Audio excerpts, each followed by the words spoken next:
الحمد لله الحمد لله رب العالمين والصلاة والسلام على خاتم الأنبياء أشرف المرسلين وعلى آله وأصحابه أجمعين أما بعد.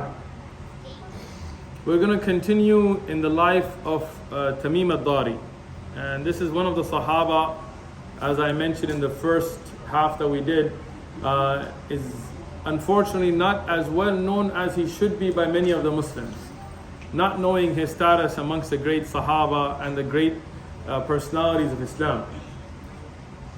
In the first dars, we kind of talked about his background, where he was raised, and until he became Muslim and came to Rasulullah sallallahu alaihi wasallam.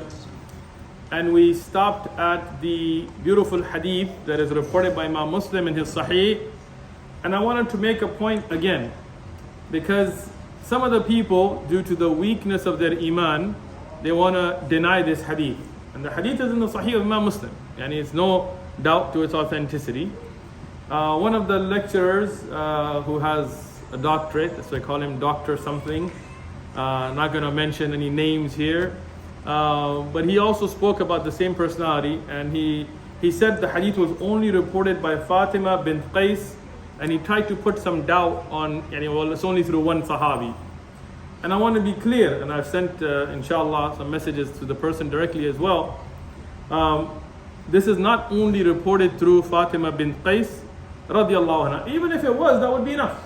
A single Sahabi reporting a hadith with authentic chain, nothing wrong with that.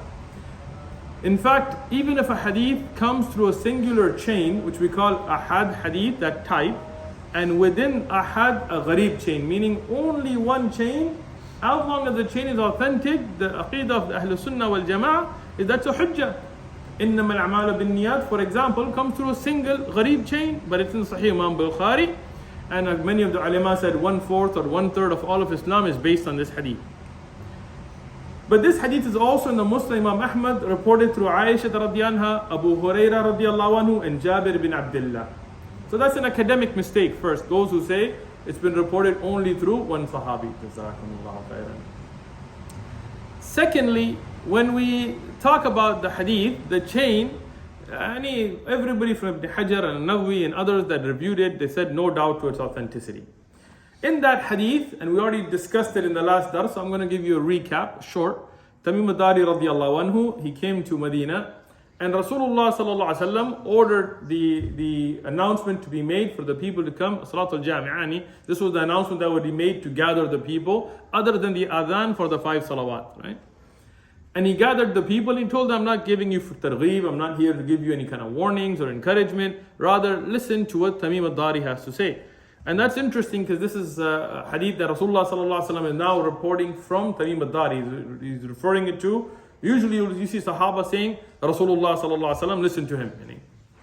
And then Tamim Ad-Daari, he talked about being with 30 people from the Qabail that were around him, and how they got lost on the ocean for 30 days, and when they ended up in this island. And we talked about the hadith in last dars, I'm just recapping here.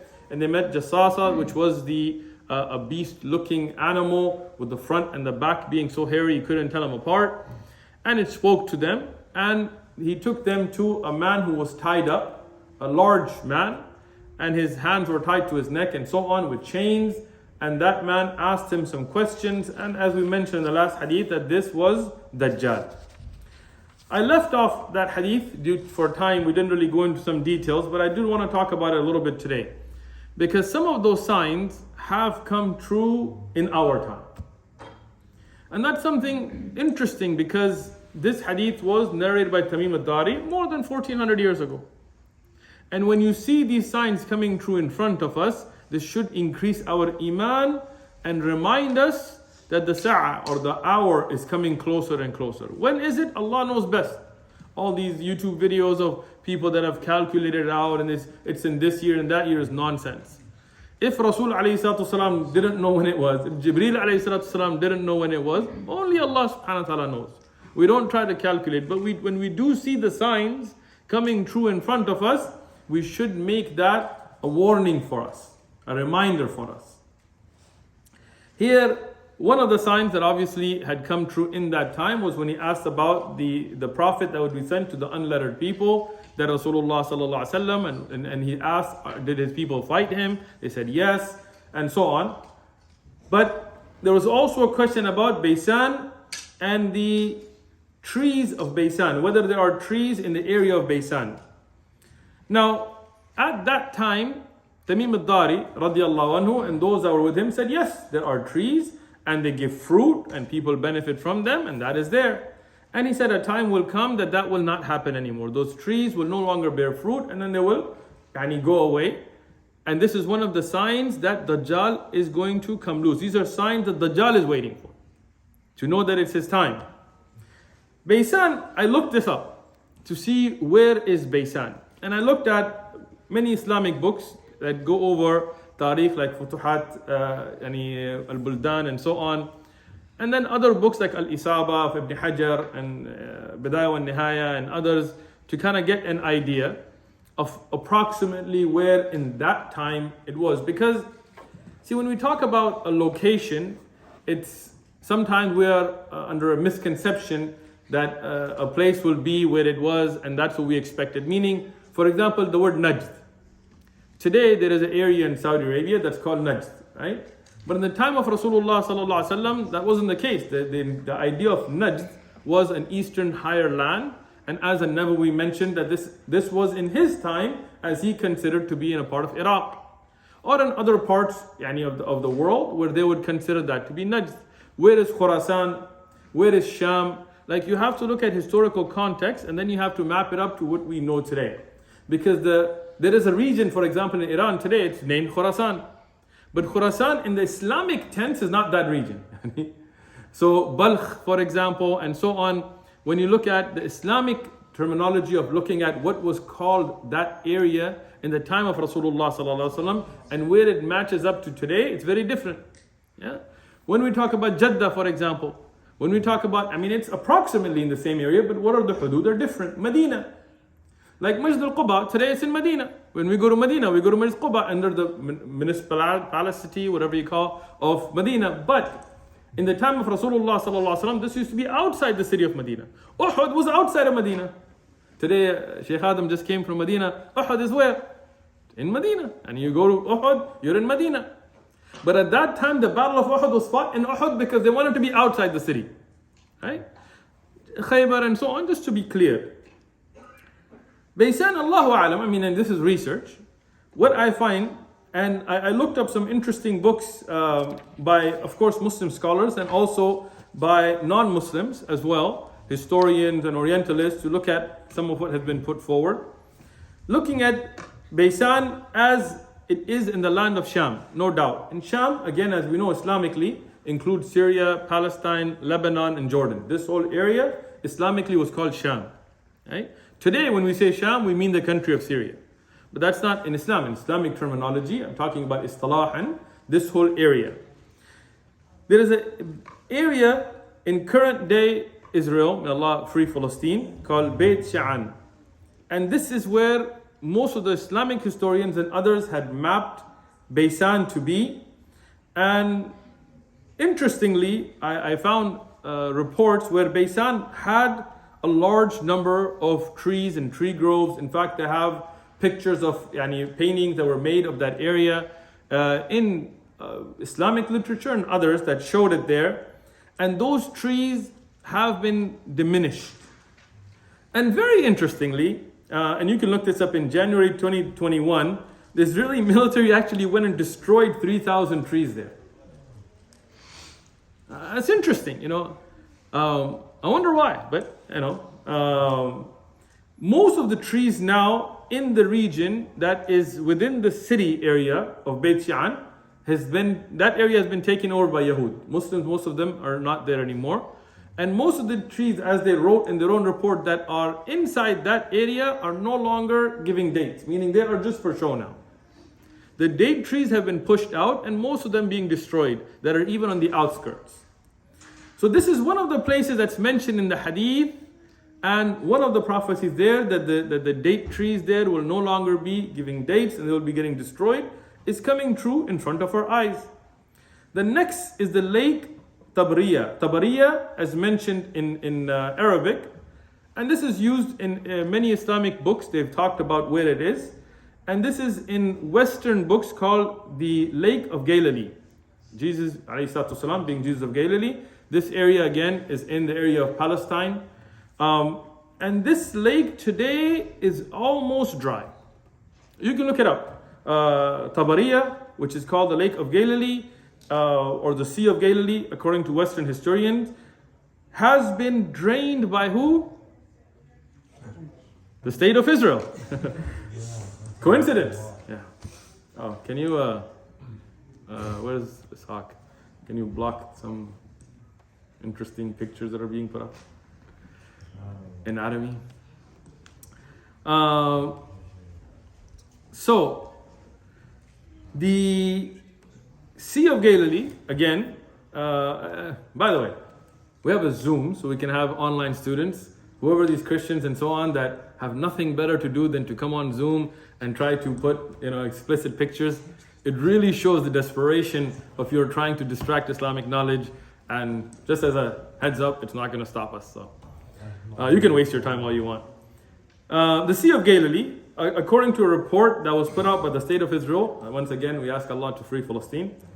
It said that they were about to hit what they call the black line.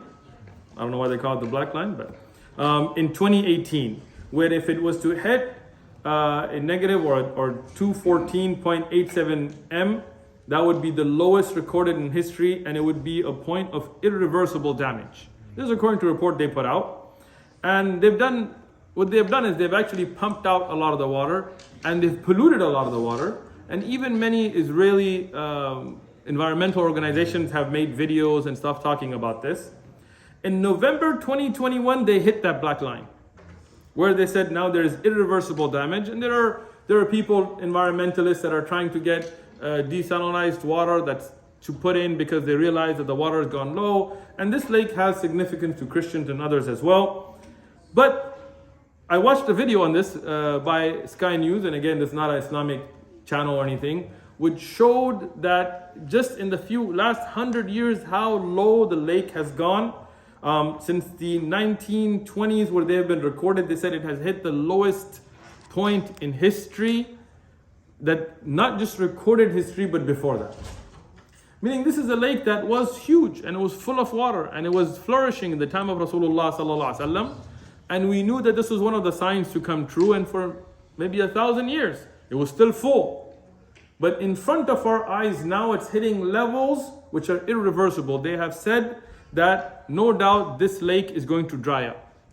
And in the video, they're walking around where the seabed used to be just a few years ago. So this is another one of those signs that's mentioned in the hadith, and it's coming true in front of our eyes.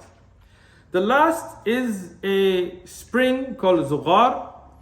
And this, interestingly, in the hadith mentions Zughar, but it has been recorded historically as Sughar, with the sa sound instead of a za as well, and sakhar with the kaf instead of the gha as well.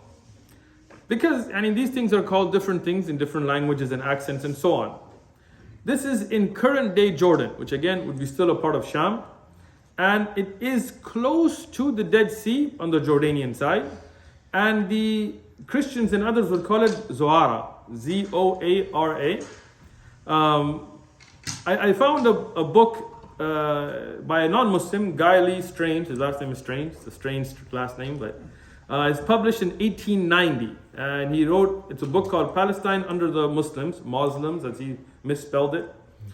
And he spoke about the spring of Zughar, and he talked about actually the hadith as well.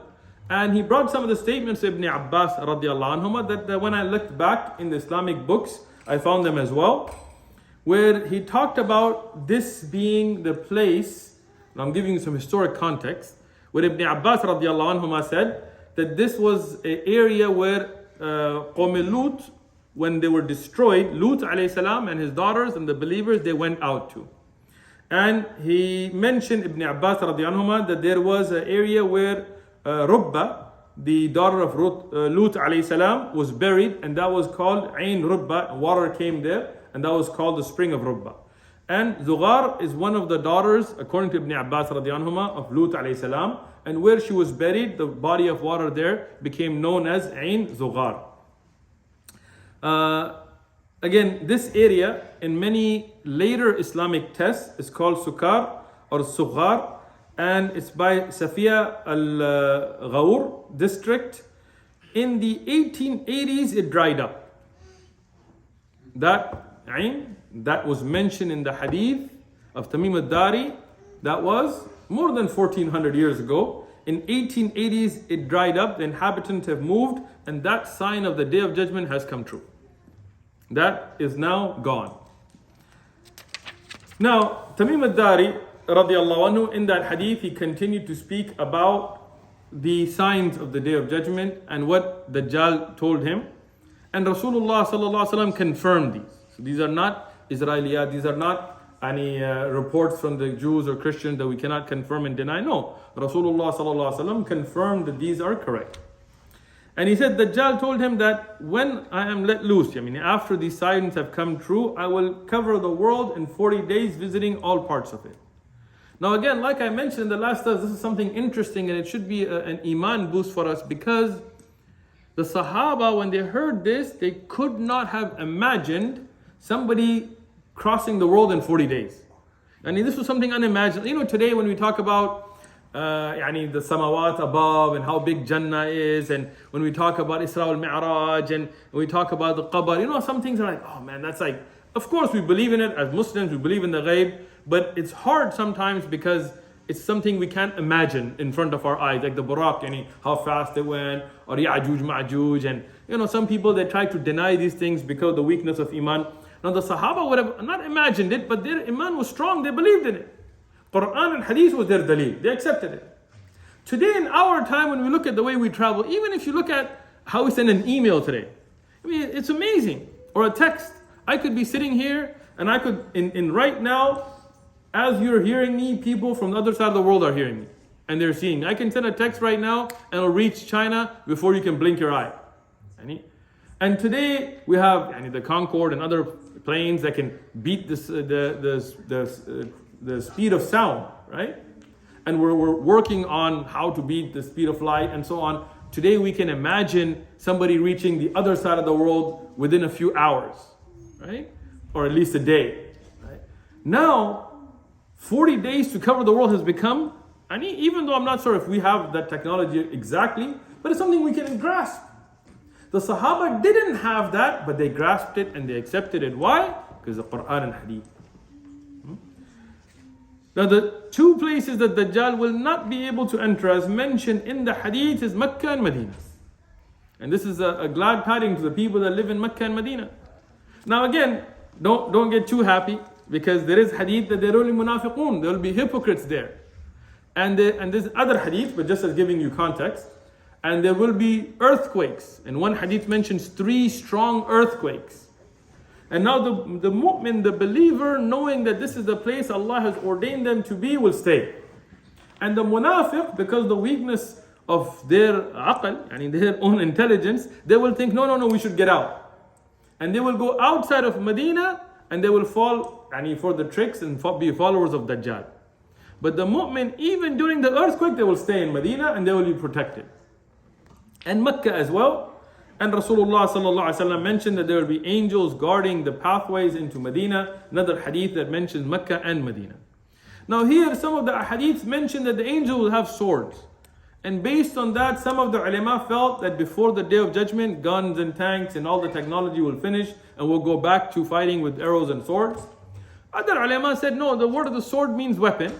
And the sword of the malaika will be whatever Allah ordained it to be. It doesn't mean necessarily that it will be like a sword, because obviously Rasulullah sallallahu alaihi wasallam is not going to tell the Sahaba that they'll have AKs or ARs, right? When we talk about the things that are mustahab for a Muslim to learn from shooting arrows, well, as Shaykh ibn Uthman explained that in our time, this would be guns and things, because obviously what we use for defending ourselves or warfare is not arrows anymore. The Sahaba couldn't be told that, yes, there is reward in learning how to shoot arrows and learning how to shoot an M60, right? So when we understand the context of the time, we have to look at our time as well. So here Allah subhanahu wa ta'ala will protect the people of Mecca and Medina. After this, Rasulullah sallallahu alaihi wasallam asked the Sahaba that, did I not already tell you these things? And the Sahaba confirmed yes. And then he confirmed that what Tamim Ad-Daari had said was correct. Meaning, interestingly, Rasulullah sallallahu alaihi wasallam had already told the Sahaba about Dajjal and these signs. Tamim Ad-Daari, not knowing those ahadith, he learned this from Dajjal directly and came and informed the Sahaba, both confirming each other. Now, Tamim Ad-Daari, he made hijrah to Medina. And this is very interesting to me. Because, when you live in your own town, you're very comfortable. No matter where you are, to be honest. You know the paths, you know the ways, you know the shortcuts, you know how to live, you know the ins and outs of it, you know the language, you know the lingo, you know the slang. And if there is no war, no famine or anything, to leave your town and go somewhere different is difficult.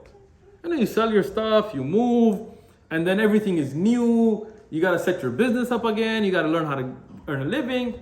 But the Sahaba, they love to move to be with Rasulullah sallallahu alaihi wasallam, to gain that knowledge from Rasulullah sallallahu alaihi wasallam, to get that benefit of just being with the people of knowledge. Rasul alayhi sallam is the best of them. But even after that time, the Sahaba radiyallahu anhum, when they were in Medina, people that used to become Muslim, those that could, would go and live there, even if it was for a few years. And they would take that knowledge. And subhanallah, Tamim Ad-Daari, when he came, he brought gifts for Rasulullah sallallahu alaihi wasallam. And this is again a way of the Muslim that sometimes is lost. Sometimes today gifts are only given when you're trying to expect something back. When somebody's a wedding, and you're like, should we take a gift? They're like, well, what did they bring for our family? Well, that's not how you give gifts. Gifts are given for sake of Allah. You give the gift with your honor. You don't worry about what other people do. Tamim Ad-Daari didn't wonder what Rasulullah sallallahu alaihi wasallam was going to give him. But he went with three things as mentioned in the hadith: a horse, and a fast, good horse, a cloak, a large piece of cloth, and a jug of alcohol. the best wine that he could take. Why? Because he didn't know.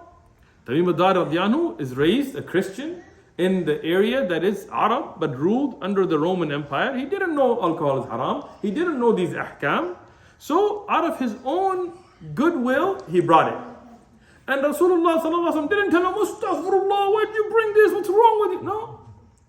This is the hikmah. Some of our brothers, mashallah, we lost the hikmah. If somebody doesn't know better, we just attack them. Instead of trying to explain to them, so Rasulullah sallallahu alaihi wasallam here, he accepted the cloak, he accepted the horse, and that's from the sunnah to accept gifts. And then with alcohol, he explained it to him, that this Allah has made haram now, right? And he told him to pour it out. And Tamim Ad-Daari, being obedient to Rasulullah sallallahu alaihi wasallam, poured it out. He didn't say, oh, this is pretty expensive, man, I don't know, maybe I can sell it back, no. The Sahaba, this is their iman. Tamim Ad-Daari had slaves. In the Roman Empire, they had a lot of slavery under their Christian laws, and obviously he had slaves. And when he moved to Medina, he brought his slaves with him. As is mentioned in most of the narration, there were 5, some mentioned 4. So he brought these 5 slaves with him. Rasulullah sallallahu alaihi wasallam asked him, who are they? He said, they are my slaves. Now look at the beauty of the akhlaq of Rasulullah sallallahu alaihi wasallam. And look at the softness of the heart of Rasulullah sallallahu alaihi wasallam. He despised slavery. Rasulullah sallallahu alaihi wasallam, even when you look at the khudama of Rasulullah sallallahu alaihi wasallam, most of them volunteered themselves. Those that used to serve the Prophet sallallahu alaihi wasallam, like Anas ibn Malik or Abdullah ibn Mas'ud and so on. So here Rasulullah sallallahu alaihi wasallam told them that instead of having them as slaves, I will buy them from you. Meaning I'm not going to take your right and tell you just go and you can't have slaves and so on. I will give you your money and free them. And the Prophet ﷺ and the Sahaba, they used to love to free the people who were enslaved. Everybody should live a free life. This is the essence of how humans are supposed to be. People who are enslaved without right, meaning, when you go into like a continent like Africa, as the Europeans did, and just grab people that were living their lives and enslave them and put them on boats and torture them and pick cotton, make them pick cotton and so on. This is haram. Rasulullah sallallahu alaihi wasallam said about this, that in a hadith Qudsi, that Allah will be the plaintiff against such people. When you have a case and somebody's a plaintiff, they sue you, for example, in America, they're against you in a court case. He said Allah will be against them. and will tell them, who gave you the right to enslave my slaves? Right? In Islam, we have ghanaim, yani we have those that are taken as prisoners of war. Yes, if somebody's trying to kill you and you capture them, you imprison them, of course. You have authority over them. They're trying to kill you. You're not going to be like, okay, I got you. Here, go ahead. Kill me again. No. Right? But we do not allow taking the free people and enslaving them, as was done by Christians and others in history. Here Rasulullah sallallahu alaihi wasallam told him, I want to free them. So I will give you the price and free them. Tamim Ad-Daari said, for Rasulullah sallallahu alaihi wasallam, looking at the softness of his heart, he said, for Allah's sake I'll free them. I don't want any money. And he freed all of them for the sake of Allah, just for the pleasure of Allah. Tamim Ad-Daari, when he went to the Masjid al-Nabawi, and this is very important for us, he saw that the Arab there in Medina, they didn't have the system of lamps in the masjid. Now Sham, the area of, as I mentioned, Levant as they call it, Syria, Palestine, Jordan, this area, they were advanced. So they had these, and they had a lot of olives and so on, so they would have olive oil and they would have these lamps. And he saw Masjid Nabawi didn't have it. What the Arab would do is they would take the bark and parts of the palm tree or the date tree, and they would light it up, and it would have a lot of smoke, and it wouldn't really give good light, but it would give you enough light that you could see. So when he saw this, he immediately wanted to help. This is very important for us. Like, don't take these things as just like a lesson to like kind of listen to and go. No, when you see something, instead of complaining, fix it. Help. Come up with solutions. Anybody can complain. I could tell you a million things wrong with anything you pick. The country, the masjid, the community, whatever you like. Give me a topic, I'll pick it apart. What's the point in that? What's that going to benefit? No, come with solutions. Right? Now here, Tamim Ad-Daari, he saw this, immediately he told the people that were with him, get some lamps, light them up, and light up the masjid in that nice way. Because olive oil in a lamp, it doesn't have that smoke and smell, and it lights better. So here when Rasulullah sallallahu alaihi wasallam, he saw that the masjid was brightened, he made dua for Tamim Ad-Daari that may Allah brighten your dunya and akhirah as you have brightened us or our masjid. He made dua for him.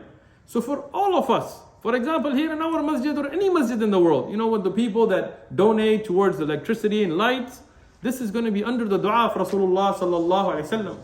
Those that take care of masajid and help to improve and grow, understand that your reward is with Allah subhanahu wa ta'ala. Tamim Ad-Daari, I'm summarizing, there is so much about him, but for the sake of time, he had memorized the entire Quran. Even though he became Muslim at a later age, and he came to Medina at a later time, and he didn't come to like early times in Mecca and spend a lot of time with Rasulullah sallallahu alaihi wasallam. As I mentioned, many of the ulama said this was the 9th year of Hijri or past that. So even then he memorized the entire Quran and he narrated many ahadith.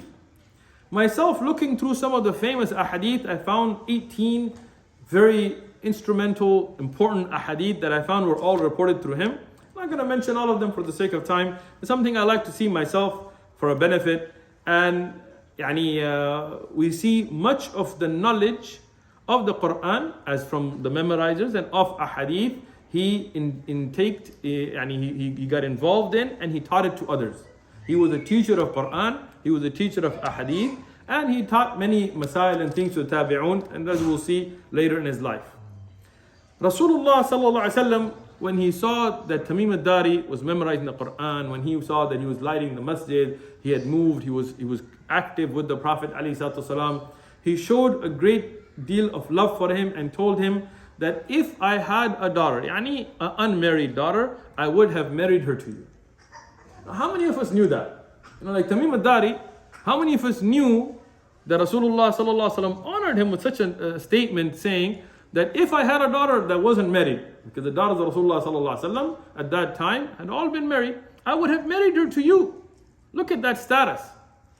And this is the sad part, as I said, why I chose him. As I mentioned the last dars, because I was speaking to a student of knowledge, somebody who studied.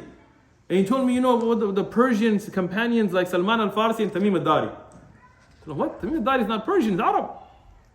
And he's like, no, Dari, like the language. I said, no, that's not Dari, the language. And I was like, how do we not know about these great personalities of Islam? So now look at the honor that he was given by Rasulullah sallallahu alaihi wasallam. At that time, Nawfal ibn al-Harith ibn Abdul Muttalib. Abdul Muttalib, you know who he is, his son Harith, his son Nawfal, was there. Yani he is from the family of Rasulullah sallallahu alaihi wasallam.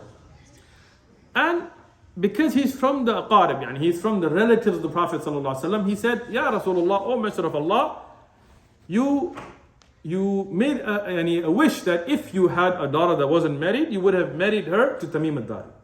He said, I have a daughter, Mughira, and she's not married. So I will, honoring your wish, I will give my daughter to him. Subhanallah. And here Rasulullah sallallahu alaihi wasallam, he approved of this, and this woman, Mughira, from the relatives of Rasulullah sallallahu alaihi wasallam, was married to Tamim Ad-Daari. Now there is some beautiful points here. One, obviously the respect and honor given to Tamim Ad-Daari radiallahu anhu. Secondly, look at Nawfal ibn Harith ibn Abdul Muttalib, that they had such a zeal to fulfill whatever Rasulullah sallallahu alaihi wasallam wished, that even he offered his own daughter. At this point, he hasn't spoken to his daughter. Now, of course, in the Sharia, if the father decides to marry his daughter to somebody, the daughter has the right to refuse. In Sharia, we don't force marriages. We don't have the idea of forced marriages, right? A woman has the right to refuse. But as we see in this case, Mughira, she said, my father and the messenger know better than me. Like those women also had that understanding that the parents and the elders knew better than them, and without even seeing Tamim Ad-Daari, she accepted. And they were married, and alhamdulillah, as the Kutub al-Tariq mentioned, they were happily married, even though Tamim Ad-Daari had other wives as well, and he had many children and so on. Now, a couple of things that I'm going to finish with, inshallah. Tamim Ad-Daari had a slave that he had freed, and his name was Fath. And he used to be the one in charge to light the candles in the masjid, in Masjid al-Nabawi, right? The lamps. And these lamps would have olive oil. Rasulullah sallallahu alaihi wasallam asked him, what's your name? He said Fath, which is a victory, it's a good name. Rasulullah sallallahu alaihi wasallam said, no, from now on your name is Siraj, the lamp. And this freed slave became very happy. And he would be very happy about the fact that his name was changed by Rasulullah sallallahu alaihi wasallam. And we take many fiqh ahkam from this. One, obviously we mentioned earlier in other durus that if somebody has a name with a bad meaning, then upon entering Islam has to be changed. Or if a Muslim gives a child a bad name, then once they know the knowledge that they shouldn't, has to be changed. For example, in our country, sometimes we have Dozakh Shah. I actually met somebody whose name was Dozakh Shah, and then alhamdulillah he changed it, but it meant the king of hell. So alhamdulillah, when he came to knowledge and so on, he changed it. Many people have named their children after Rustam. Rustam was a kafir, was a very bad person. It's not somebody you should be naming your children after, right? Or Abdul Masih, as we see many Christians in the Arab countries have the slave of the messenger or Masih. And here these names have to be changed to something good. Abdullah, Abdul Rahman, or something nice. If somebody has a name like Shaykh or the one who is cursed or miserable, has to be changed to a Sa'id or something good. This is from the ahkam. If somebody has a name that doesn't have a bad meaning, but it is changed due to either honor or some person of knowledge giving them that, nothing wrong with that either. So this is something we see. Some of our brothers that become Muslim, they keep their non-Muslim names. Now, if the non-Muslim name does not have a bad meaning, nothing wrong with that. Like we respect that. Many of the Sahaba, they still have the same names as they had before Islam. But if the name is not a name that represents them as a Muslim, to change it to something that does represent them as a Muslim is good. Because, for example, if I'm going somewhere and somebody like this is George, I don't know you're a Muslim, it's George. But if somebody like this is Muhammad, I'm going to assume you're Muslim. So this is something that we learn from this as well. Tamim Ad-Daari was dedicated to the Quran. Subhanallah, as we mentioned, Ibn Hajar has mentioned that he used to finish the Quran every 7 days.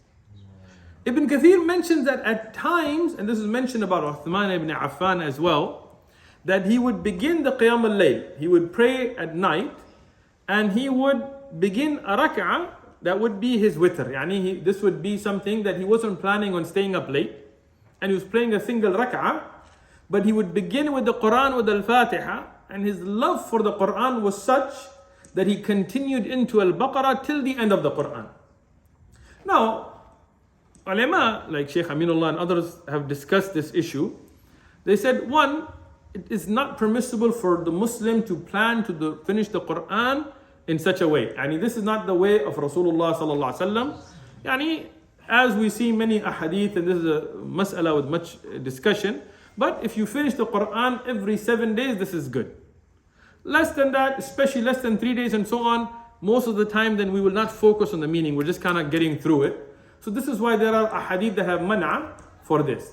But there are salaf who used to do this, and there are 2 points to keep in mind. One, that most of them, including Uthman ibn Affan, would explain that this wasn't their intention, they were just their love for the Quran.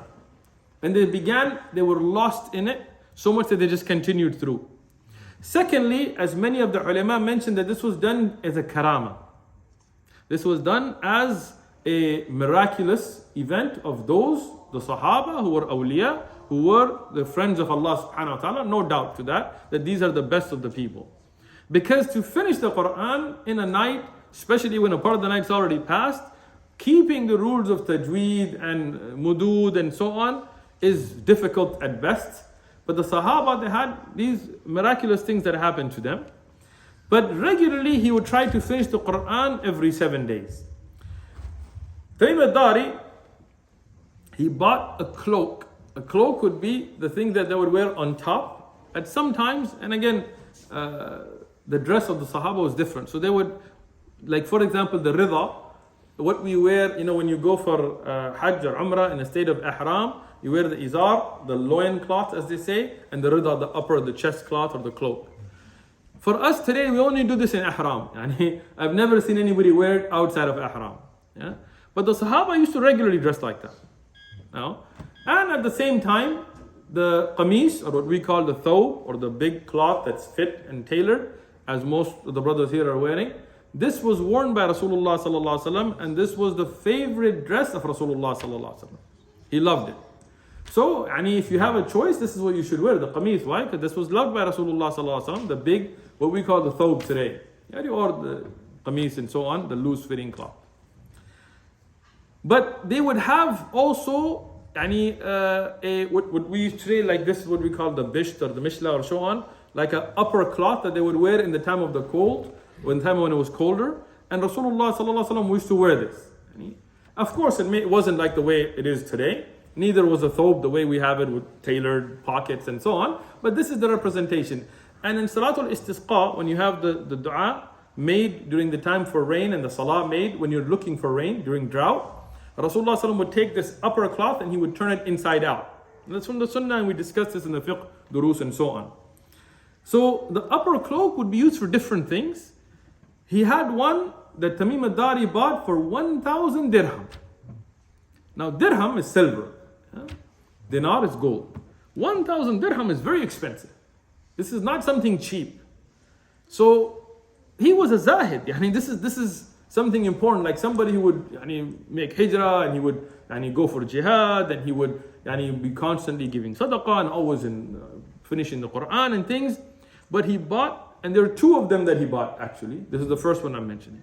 Both of them for around 1,000 dirham. And he bought it especially to wear to the masjid. Now this is something amazing. Why? What did he do with the most expensive cloth that he had? Wear it to the masjid. He didn't buy it to go to weddings. He didn't wear it to show off to people, but he wore it to the masjid. And that is why, and under this bab, many of the ulama have explained, including Shaykh Amin and others, that it is mustahab for the person going to the masjid to dress their best, including Eid Salah and Jum'ah Salah, and they mentioning many other ahadith under this. And sometimes when somebody dresses nice to the masjid, people think this is a sign that they love dunya or something. And this is the misunderstanding we have. Sometimes people have money and they dress, they'll come to the masjid in their nightgown. Sometimes here in the masjid we'll see brothers come in their, sleeping suits or whatever, their jammies, right? And the same person, if they got invited to the president's house or the mayor's house, there is no way, I can take qasam, they will not go in that clothing. Let's be honest, right? When you're coming to the house of Allah, you're like, whatever, throw on whatever. No, this is not the way of Rasulullah sallallahu alaihi wasallam. This is not the way of the Sahaba. Now, many Sahaba came to the masjid with only an izara. But that's not because they were lazy about it, it's because that's all they had. Look, if you don't have anything except to cover your aura, okay, come to the masjid in that. But if you have a closet full of clothes and you're coming to the masjid in shorts, what's wrong with you? And the second one he bought, he used to save only for when he thought it was Laylatul Qadr.